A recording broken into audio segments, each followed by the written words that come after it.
রাষ্ট্রপতি আসলে মহান প্রতিনিধিদের মধ্যে এসেছিলেন। এই ঘোষণার আলোকে আমি আলোচনা দিচ্ছি।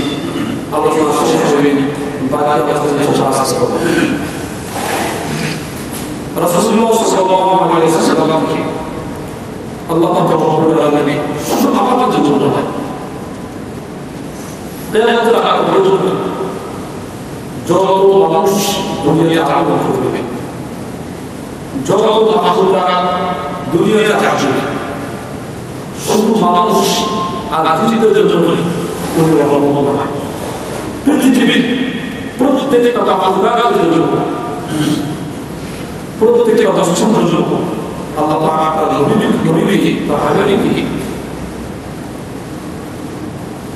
রহমত হিসেবে দুনিয়াতে পাঠিয়েছে। বলে ঠিক এবং আমরা বলে ওয়া আরসালনাকা ইল্লা রাহমাতাল লিল আলামিন। আর সর্বমোট আপনাকে আমি আল্লাহ পাক আপনাকে রাহমাতাল লিল আলামিন আল্লাহকে একটা ধরে দেওয়া হবে দুনিয়ার কথা। আর আলামিন এটা জগতের সাথে আল্লাহর কাছে অনুযায়ী যত রকমের জগৎ হতে পারে, যতগুলো বিশ্ব হতে পারে, যতগুলো আলো হতে পারে, সমস্ত আলোদের জন্য, সকল জগতের জন্য নবীজি রাহমাতুল আলামিন সমগ্র জগতের সমস্ত সমস্ত আলোদের রাসূলকে রহমত হিসেবে আল্লাহ পাঠিয়েছেন। সুবহানাল্লাহ।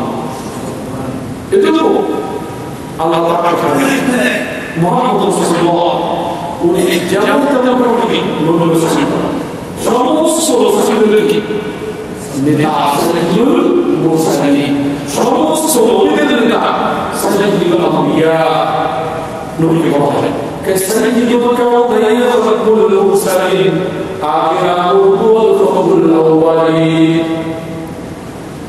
এসে আল্লাহ রাহমাতুল্লাহি আলাইহি ওনার তিনি পরবর্তী গ্রন্থ পাঁচদের আলাদা বললেন করেন নবীজির শান মান বর্ণনা করতে গিয়ে বলেন সাইয়্যিদুল কাওনাইন রাব্বুল মুরসালিন, সাইয়্যিদুল কাওনাইন রাব্বুল মুরসালিন আখিরাতুল কবুল আউয়ালিন। নবীজি আপনি আসমান জমিন সমস্ত কিছু আপনি নেতা সুবহানাল্লাহ সুবহানাহু ওয়া তাআলা আখিরাতুল কবুল আউয়ালিন আপনি সমাধান করে এসেছেন। কিন্তু আখিরাতুল কবুল আউয়ালিন সমাধান করে এসেছেন কিন্তু কি আপনারা আগে এসেছেন তারা অগ্রগতি, তারা আগে দুনিয়াতে এসেছে প্রত্যেকটা মানবতার জন্য আপনি গর্বের উপস্থিত হয়েছেন। সুবহানাল্লাহ। এজন্য নবীজি মহান চরিত্রের অধিকারী এ কথা আপনাকে আমাকে ইমানদার হিসেবে সদা সর্বদা প্রত্যেকটা মুহূর্তে দেখি আপনারা কি মাথায় থাকা চাই, মেনে নিতে হবে। রাসূলকে এই কথাও আদর্শ মানব আর মানব না, এটা পরিপূর্ণ আমাদের বুঝতে হবে পারে না। গত জুমায় বলেছিলাম যে রাসূল কি আসলে মহান চরিত্রের অধিকারী ছিলেন। এর বলে একটা দলীয় হয়েছিল মক্কা কাফের মুশরিক আরবদের বিরুদ্ধে যখন নবীজি নবীরা মাত্র 35 বছর বয়স, ওই সময় নবীজি কাবা ঘরে হযরত আসওয়াদ প্রতিষ্ঠা করেন নির্মাণটা নবীজি করেছেন। সুবহানাল্লাহ। নবীজির মাধ্যমে কাবা বড় মক্কা বড় নেতারা সারেন্ডার হয়ে নবীজিকে ফায়সালা বিচার করে তারা নিজেদের সমস্যা সমাধান করে নিয়েছেন। সুবহানাল্লাহ।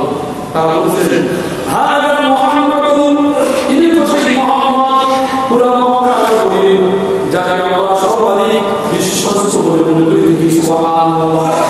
আর নবীজিকে বলছেন অবৈনাহু, আমরা এই মুহাম্মদের প্রতি, এই আমিনের প্রতি, এই বিশ্বাসের প্রতি আমরা সকলে রাজি আছি। সুবহানাল্লাহ।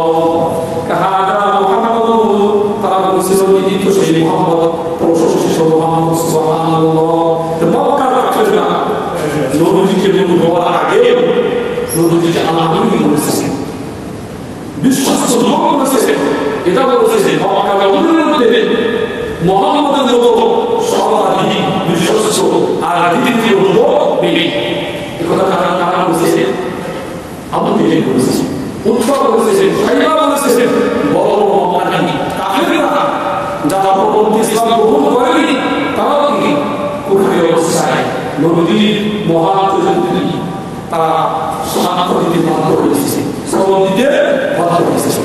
শুরুটাই নবীজি একজন যে মহান প্রতিনিধি নবীকে দেখেছিলেন যখন নবীজি নবুয়ত প্রাপ্ত হয়ে গেলেন। দ্বিতীয় দলিল যখন নবীজি হীরা লোহা থেকে পবিত্র অবস্থায় ঘরে ফিরে এলেন, আমার মাতা খাদিজাকে বললেন, জামিলুনি জামিলুনি, হে হে খাদিজা তুমি আমাকে চাদর দিয়ে ঢেকে দাও, জামিলুনি জামিলুনি, তুমি আমাকে চাদর দিয়ে আবৃত করে দাও। কেন কেন বুখারীর বর্ণনা রাসূল বলেন, লা উখশিকু আলা নাফসি, আমি মুহাম্মদ আমি আমার বলেন যে আসন্ন বলছি ভয় করছি, মনে হয় আমি বিশ্বাস করি না। নবীজি কথা শুনে তার স্ত্রী বলছিলেন প্রতিশোধের কথা, কথা বলা খাদিজা বলেছিলেন, কাল্লা কখনোই না, আল্লাহি মা ইউযিকাল্লাহু আবাদা। আপনি যেমন কি মনে করছেন, আপনি আমার প্রাণের প্রশংসা করছেন, মনে হয় আসছেন না, মনে হয় বলে যাবেন, কাল্লা কখনোই না, আল্লাহি মা ইউযিকাল্লাহু আবাদা। কোশিশ করো কখনোই আল্লাহ আপনাকে লাঞ্ছিত অপমানিত করবেন না। সুবহানাল্লাহ। নবীর ঘরের স্ত্রী এখন নবী হতে স্বামীর মুগ্ধ আচরণে মুগ্ধ অনুভূতি, স্বামীর সুন্দরী তার আখলাকে মুগ্ধ হয়ে উনি বলছিলেন, কোশিশ করো না আপনাকে আল্লাহ লাঞ্ছিত করবেন না, অপমান করবেন না, আপনাকে আল্লাহ অবদস্ত করবেন না। তার কারণ আপনার মধ্যে আমি পাঁচটি মহান চরিত্র দেখতে পাই। কয়েকটি চরিত্র বুখারী শরীফের প্রথম দিকে হাদিসে বলেন, ইন্নাকা লা তাসিলুর রহিমা, আসলে নবীজি ও আমার স্বামী, ইন্নাকা অবশ্যই আপনি লা তাসিলুর রহিমা, আত্মীয়তার সম্পর্ক ঠিক রাখেন, বজায় রাখেন। সুবহানাল্লাহ। দুই নম্বর আপনার মধ্যে গুণটি হলো তাহমিলুল কাল্লা, অসহায় দরিদ্রদের আপনি বোঝা বহন করেন। তিন নম্বর গুণটি হলো তাকসিবুল মারুফ, স্বামীগো আপনি তো তাকসিবুল মারুফ, নিঃস্ব মানুষের পাশে আপনি না সহযোগিতা করেন। সুবহানাল্লাহ। চার নম্বর গুণটি আপনার মধ্যে আমি দেখতে পাই, ওয়া তাকরিস সাইয়্যিদ, আপনি মেহমানের মেহমান নওয়াজি করেন, অতিথির আপনি আপ্যায়ন করেন, মেহমানের আপনি কদর করেন। সুবহানাল্লাহ। আর পঞ্চম নম্বর যে গুণটি আমি আপনার স্ত্রী খাদিজা দেখতে পাই, সেটি হলো ওয়াতুইনু আলা নওয়াইবিল হাক্কি, এবং সত্যের পরিত্রাণ আপনি সহযোগিতা করে থাকেন। সুবহানাল্লাহ। এই পাঁচটি কথা বলে আমার খাদিজা বললেন, আমি নবীজি কোশ্চেন করলাম আমাকে, আল্লাহ তাআলার আলামিন করবেন না, লাঞ্ছিত করবেন না, আপনি আত্মীয়তা বন্ধ রক্ষা করেন। আমার আলামিন গরিব এটা সহায়দের কাছে সহযোগিতা করেন। তিন আপনি বিশ্বয় তাদের কিচ্ছু নাই, একের সামর্থ্য হতে পারি আপনি তারা চার আপনি বিশ্বকে বাড়ানোর মেহমানদার যত আমল না করে মেহমানদের সাথে আরবের জন্য সকল জগতের জন্য সত্য পথের প্রতীক আলামিন সমস্ত জগতের জান্নাতের পথে হাঁটতে যায়, সমস্ত আমলের সহযোগিতা মুসলিমকে নিজের ঘরের স্ত্রী তার স্বামীকে তার মহান চরিত্রের মহান চরিত্রের সার্টিফিকেট দিয়েছিল। সমস্ত স্বামী আপনাকে আমাকে আপনার সমস্ত নবীদের নেতা সাইয়্যিদুল আম্বিয়া নবীকে বলা হয়।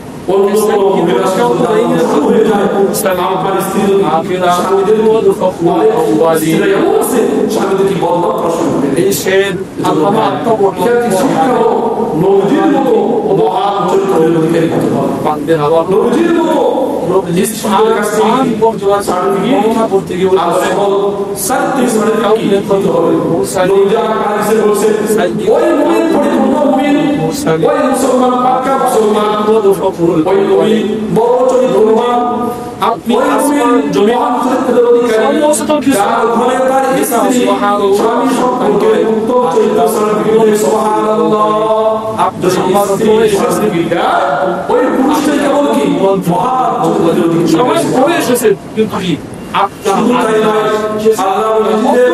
মহান চরিত্রের অধিকারী ছিলেন তার 3 নম্বর নবীজির ইন্তেকালের পরে নবীজির দুনিয়া থেকে বিদায় নিয়ে যাওয়ার পরে আপনাকে আয়েশা সিদ্দিকা হিসেবে তার আল্লাহর জিজ্ঞাসা করা হলো প্রত্যেকটা মুহূর্তেই কাইফা কানা আবার কি খুলুকুন নবী সাল্লাল্লাহু আলাইহি ওয়াসাল্লাম রাসূলকে আপনার স্বামী অবশ্যই নবীজি মুহাম্মদ রাসূলুল্লাহ সাল্লাল্লাহু আলাইহি ওয়াসাল্লামের চরিত্র কেমন ছিল আখলাক কেমন ছিল গত সময় বলেছিলাম কেমন ছিল কি আসলে মহান চরিত্র হলে দিতেছিলেন আম্মা আদম খাজা বললেন কানা খুলুকুহু আল কুরআন অবশ্যই আমাদের বেশি লম্বা নবী মাত্র ব্যাখ্যা দেননি এক কথা বলেছেন কানা কুরআনের আসওয়াদ আমার স্বামী ইসলামের নবী মুহাম্মদ রাসূলুল্লাহর চরিত্র এমন ছিল নবীর মাধ্যমে সুবহানাল্লাহ কোরআনে যাহা আছে এই কি মক্কা স্বামী তারা আমাদের নবী মুহাম্মদ রাসূলুল্লাহ কে ফায়সাল জবাব মেনে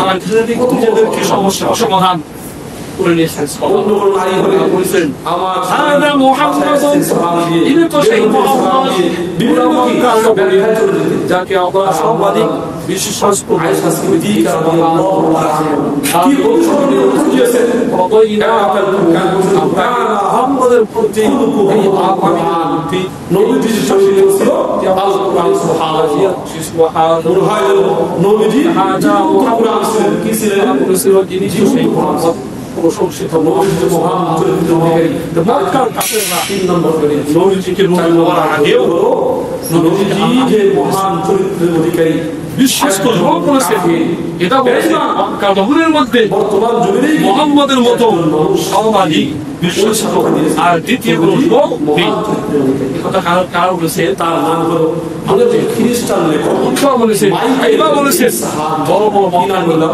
কাফেররা মাইকেল এই সাহাব করেনি উনি কি মহানতে ব্যবস্থা করেছেন নবীজির মহান চরিত্র উনি সেই বইয়ের নাম দিয়েছেন দি হান্ড্রেড অর্থাৎ শুধু তাই না পৃথিবীর শুরুকে নিয়ে ওনার যে সুদশা পর্যন্ত করেছিলেন যতটুকু মনীষী যতগুলো জ্ঞানী করি দুনিয়াতে আগমন করেছে মহান মানুষ দুনিয়াতে আগমন করেছেন এদের মধ্যে যাচাই আর বাছাই করে উনি 100 জন বের করেছেন কতজন বের করেছেন বললেন 100 জন মহান ওনার দৃষ্টিতে মহান মানুষ বের করে উনি আমাকে দিয়েছেন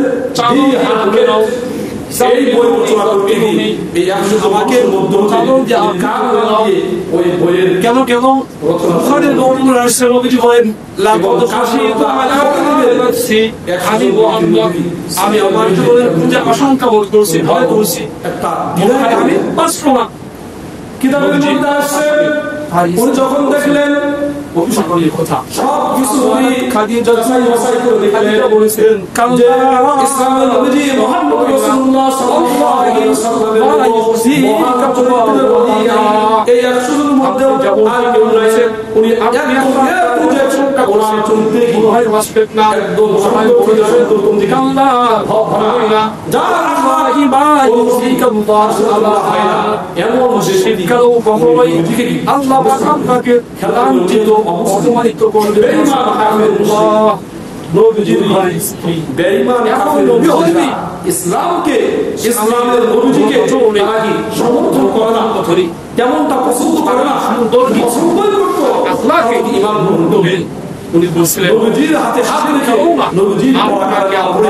ঈমান লাঞ্ছিত করবেন না অপমান করবেন না আপনাকে আল্লাহ তারা দোস্ত করবেন নবীজিকে ইসলামের নবীজিকে আল্লাহকে মুসলমানদেরকে পাঁচটি মহান চরিত্র দেখতে পাই পাঁচটি চরিত্র তার সাথে শরীফের 100 জন প্রথম দিকে হাদিস হতে যাচাই আর বাছাই করে উনি প্রথম নাম দিয়ে শুরু করলেন সেই নাম কি হলো মুহাম্মদ রাসূলুল্লাহ সাল্লাল্লাহু আলাইহি ওয়াসাল্লাম নবীজির নাম এক নম্বর কি উনি ওনার 200 বইয়ে বইয়ের নবীজির নাম দিয়ে, নবীজির জীবনী দিয়ে কি উনি কি লেখা শুরু করলেন। এর দ্বারা প্রমাণ ওই মাইকেল এই হার্টের কাছে নবীজি মহান চরিত্রের অধিকারী ছিলেন। সুবহানাল্লাহ। শুধু তাই নয়, আল্লাহর নবী মুহাম্মদ রাসূলুল্লাহ সাল্লাল্লাহু আলাইহি ওয়াসাল্লাম যে মহান চরিত্রের অধিকারী ছিলেন তার ৬ নম্বর প্রমাণ আল্লাহ পাক রব্বুল আলামিন নিজেই বলেছেন, ওয়া ইন্নাকা লাআলা খুলুকিন আযীম। সূরা কলমের মধ্যে আল্লাহ পাক বলেন, তার নবীজির চরিত্র সম্পর্কে বলেন, ওয়া ইন্নাকা লাআলা খুলুকিন আযীম। অবশ্যই আপনি আমার নবীজি লাআলা খুলুকিন আযীম, মহান চরিত্রের অধিকারী। সুবহানাল্লাহ। অন্য জায়গায় আল্লাহ জানিয়ে দিয়েছেন, লাকাদ কানা লাকুম ফি রাসূলিল্লাহি উসওয়াতুন হাসানাতুন লিমান কানা ইয়ারজুল্লাহ ওয়াল ইয়াওমাল আখির ওয়া যাকারাল্লাহা কাসীরা।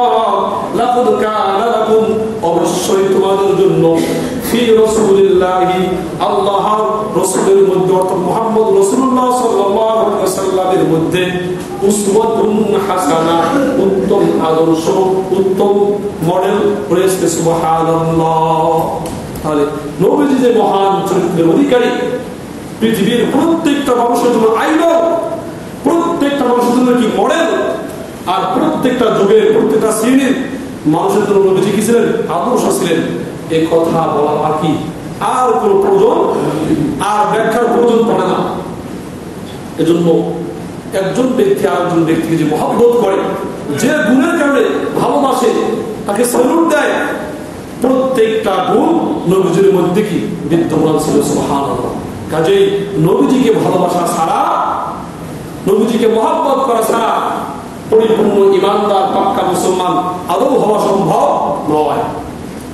দুঃখের বিষয়, নবীজির মধ্যে উত্তম চরিত্র আছে, নবীজির মধ্যে উত্তম আদর্শ আছে, নবীজির উত্তম মডেল, নবীজির উত্তম আইডল, এত থাকা সত্ত্বেও কিছু কিছু মানুষ নবীজিকে মানতে নারাজ। মুসলমান নামধারী, মাথায় টুপি আছে, পাগড়িও করে, নামাজও করে, রোজাও করে, হজও করে, যাকাতও দেয়, ইসলামের কথাও বলে, কিন্তু নবীজির কথাগুলো মানতে নারাজ, মানতে চায় না। এরকম মানুষ যারা নিজেদেরকে বলে আমরা আহলে কোরআন, কোরআন মানি, আমরা হাদিস মানি না, আমরা কোন হাদিস মানি না, হাদিসকে অস্বীকার করে ফেলে, এই সকল মানুষ নিজেদেরকে আহলে কোরআন দাবি করলেও কোরআনের মর্মবাণী অনুযায়ী, কোরআনের অসংখ্য দলিল দিয়ে প্রমাণ হয়ে যাবে এরা হলো বাস্তবিক বেঈমান, কাফের, বেঈমান, নাউযুবিল্লাহ। তার প্রমাণ আল্লাহ পাকের কথাগুলো, নবীজির কাজগুলো, নবীজির মৌন সমর্থনগুলো, এগুলোকে বলা হয় হাদিস। আর এক্ষেত্রে আল্লাহ বলেছেন, ওয়ামা আতাকুমুর রাসূলু ফাখুযুহু। সূরা হাশরের ৭ নম্বর আয়াতের মধ্যে আল্লাহ বলেন, ওয়ামা আতাকুমুর রাসূলু ফাখুযুহু। আমার নবী মুহাম্মদ রাসূলুল্লাহ সাল্লাল্লাহু আলাইহি ওয়াসাল্লাম যাহা দেয়, যাহা নিয়ে এসেছেন, ফাখুযুহু, তাহা তোমরা গ্রহণ করো। ওয়ামা নাহাকুম আনহু ফান্তাহু। যাহা থেকে নবীজি নিষেধ করেছেন, বারণ করেছেন, তাহা থেকে তোমরা দূরে থাকো। সুবহানাল্লাহ। এই একটা আয়াত দিয়ে প্রমাণ হয়ে যায় নবীজির কথাকে, নবীজির কাজকে, নবীজির মৌন সমর্থনকে, প্রত্যেকটা হাদিসকে অনুসরণ করতে হবে। সুবহানাল্লাহ। নবীজি কোন আমল করেছেন, নবীজি কোন কাজ করেছেন, সাহাবায়ে কেরাম সেটা ফলো করেছে, নবীজি ওই কাজটা মুখস্থ করে রেখেছে। নবীজি কোন কথা বলেছে, সাহাবায়ে কেরাম সে কথা মুখস্থ করেছে।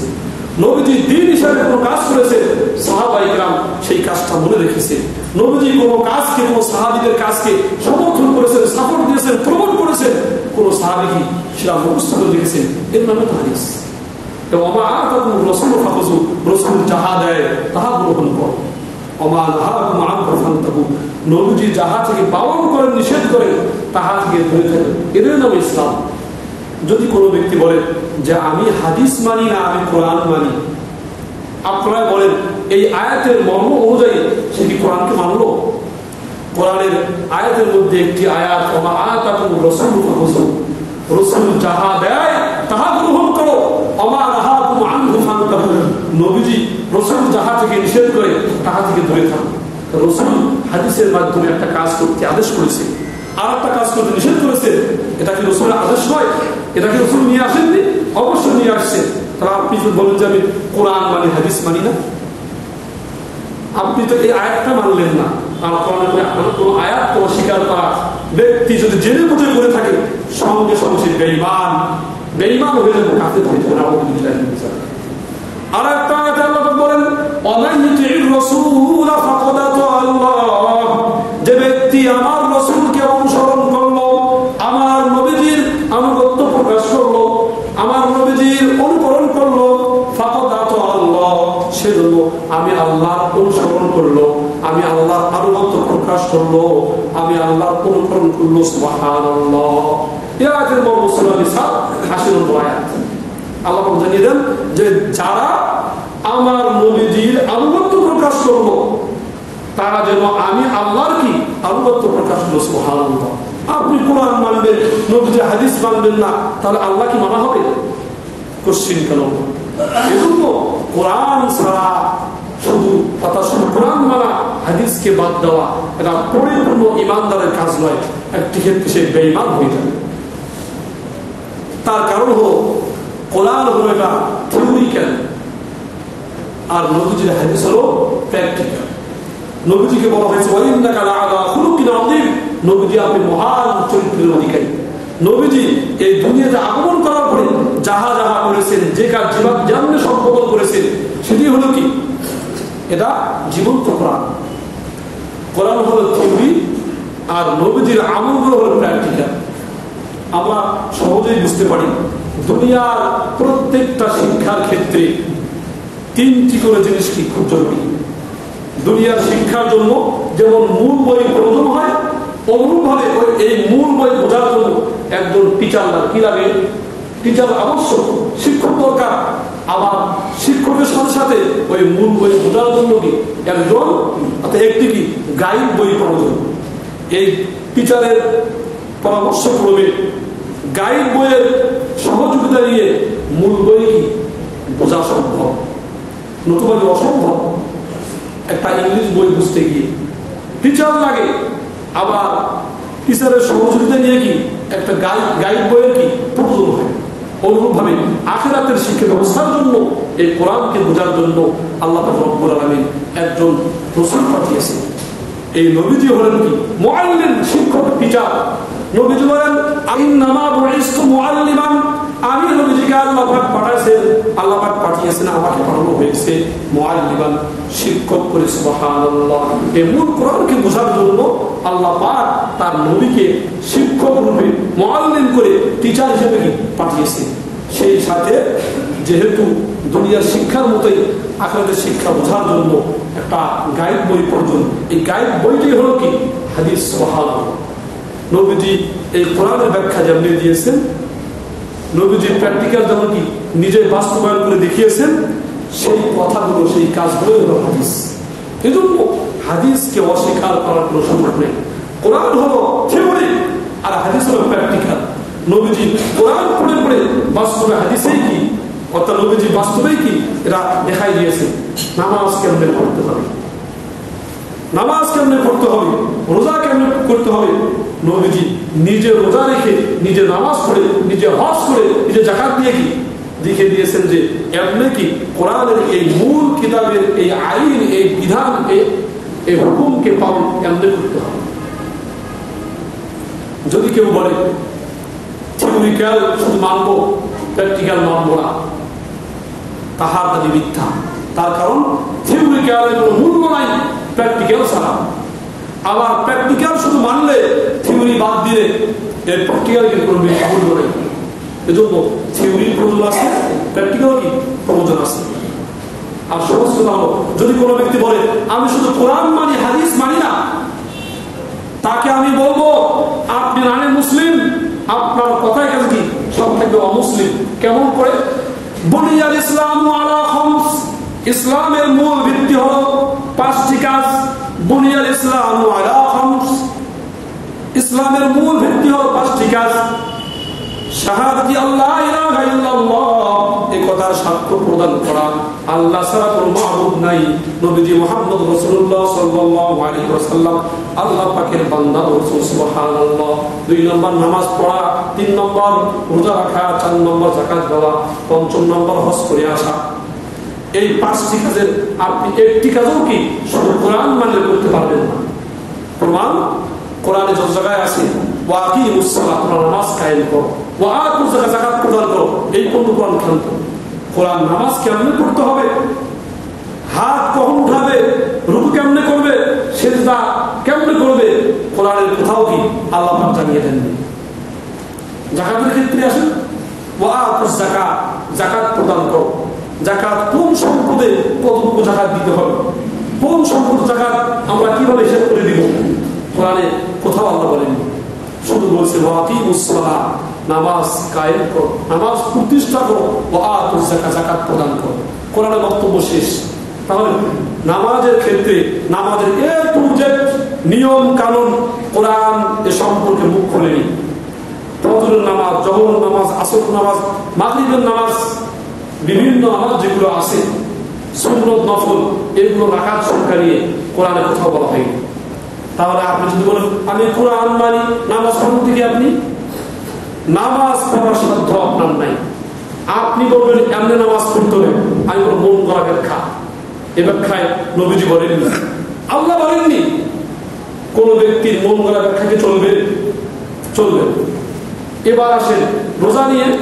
রোজা কখন শুরু করবো, শেষ করবো, কোরআন কি ইয়া আইয়ুহাল্লাযীনা আমানু কুতিবা আলাইকুমুস সিয়াম, হে ঈমানদারগণ তোমাদের উপর নামাজ ফরজ করা হয়েছে।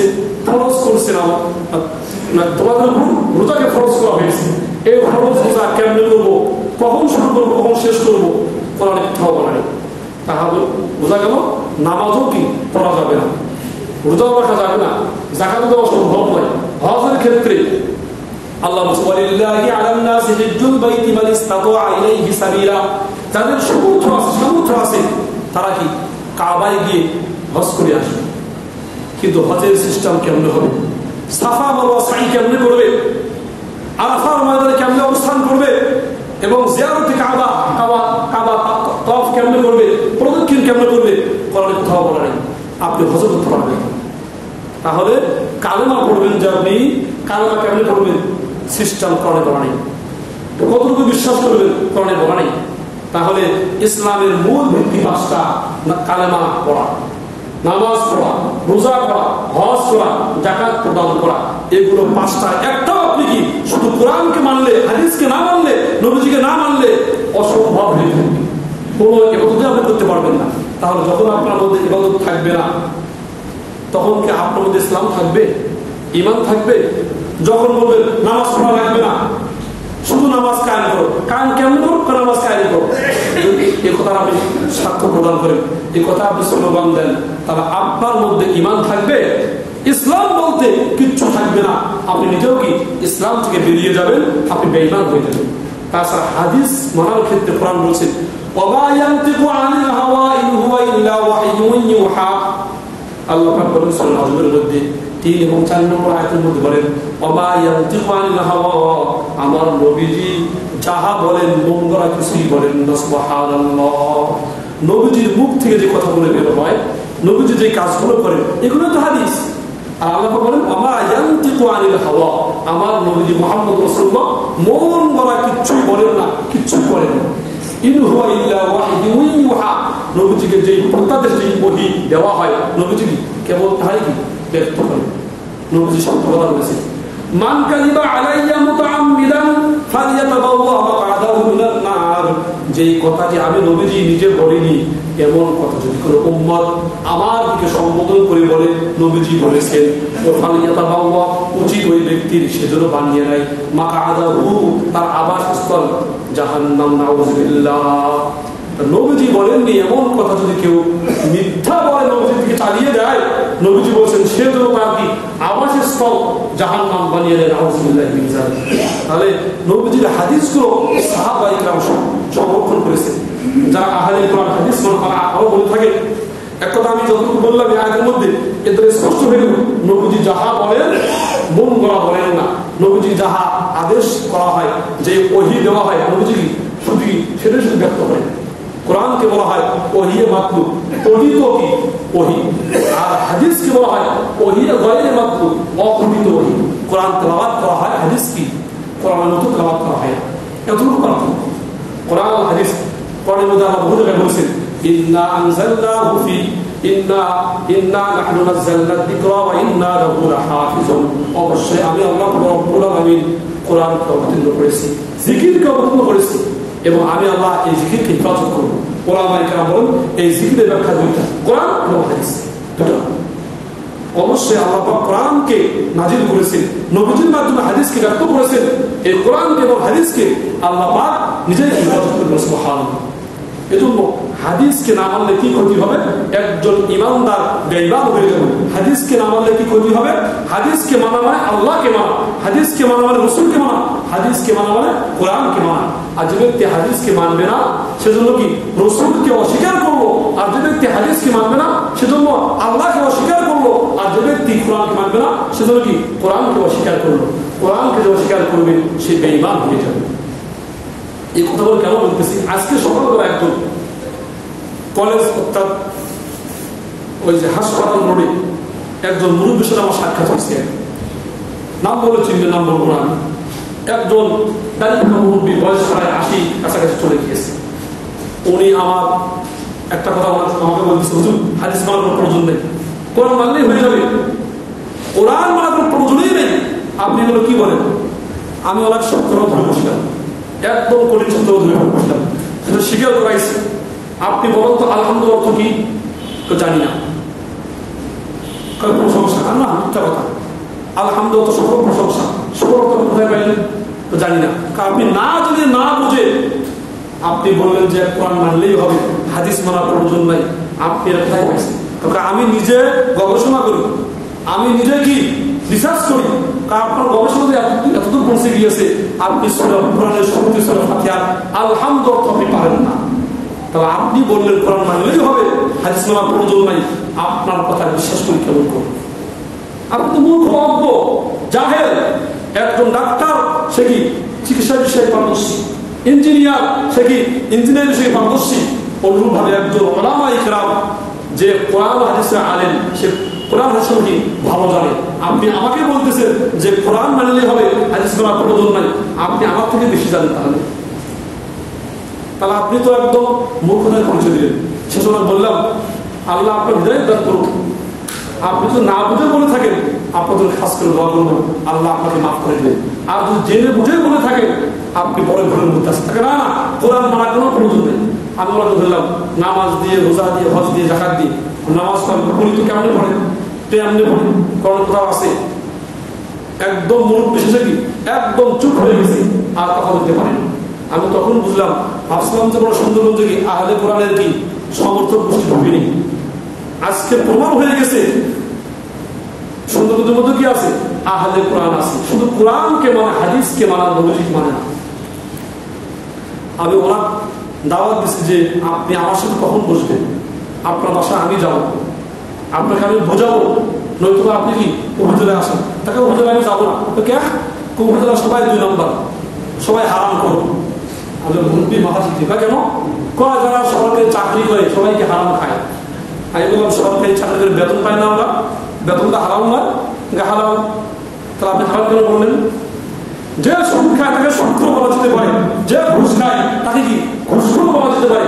সবাইকে কি একদম পাইকারি হারে আপনি হারাম করে বলবেন? আপনি তো মুরব্বী হয়ে গেছেন, আপনাকে কেমন সত্য কথা বলি, আপনার কি কতটা ঠিক আছে? পরবর্তী ভুল স্বীকার করছে। যাই হোক, এই হলো অবস্থা। একজন মুরব্বী আলহাজ হজ করে আসছে, ওনার থিওরি অনেক আমাদের উচ্চ শিক্ষিত মনে করে থাকেন যে হাদিস কোরআন ওরা কি বাংলা দিয়ে পড়াশোনা করলেই কি বিশাল জ্ঞান অধিকারী হয়ে যাবে। আমি মনে করি আপনি তাফসীর পড়া করছেন, তাই এখন একটাও পড়ি। তা আপনি কেন বললেন যে আমি হাদিস মানি না, কোরআন মানলেই হয়ে যাবে? অসংখ্য আয়াত ধরে ফেলছি, বলছি কি অর্থাৎ তারপর উপায় কি না? আমি কত হুজুর দেখলাম, আমি বললাম সব হুজুর দেখছেন, অহংকার নয়। আপনি আমার সাথে 5 মিনিট বসেন না কেন? আপনার যতগুলো আছে এই লাইনে নিয়ে আসেন, আমি বলবো, দেখায় বসবো, আপনাকে আমি বুঝাবো, আপনাকে হারাবো না, আপনাকে বুঝাবো আমি, আসেন বসি। তাকে না, আপনি আসলে বুঝতে পারবেন না। যাই আমি এটাই বুঝাইতেছি, আহলে কোরআন শুধু কোরআন মানে হাদিস মানে না, নবীজিকে অস্বীকার করে এমন ব্যক্তিগুলো যারা জেনে বুঝে করে থাকে, এরা বেঈমান হয়ে যাবে, কাফের হয়ে যাবে, আল্লাহকে অস্বীকারকারী হয়ে যাবে, কোরআনকে অস্বীকার করা হয়ে যাবে। কোরআন বলে হাদিস মানো, কোরআন বলে নবীজিকে মানো, আর উনি বলে আমি কোরআন মানে হাদিস মানি না। সাবধান, এই সমস্ত ব্যক্তিদের খপ্পরে পড়া যাবে না। আপনার ইসলামী লাইনে শিক্ষা কম হতে পারে, আপনার এলাকায় ইমাম আছে, এলাকার ওলামায়ে কেরাম আছে, আপনি যা বসেন তাদের সঙ্গে ডিসকাস করেন, আপনার ভুল শুধরে যাবে। আপনার ওই ভুল দাওয়াত আপনি কি গ্রহণ করা থেকে কি বাঁচতে পারবেন। আল্লাহ আমাদের সকলকে নবীজির মহান চরিত্র দেখে দিয়েছিলেন, নবীজিকে আইডল হিসাবে, নবীজিকে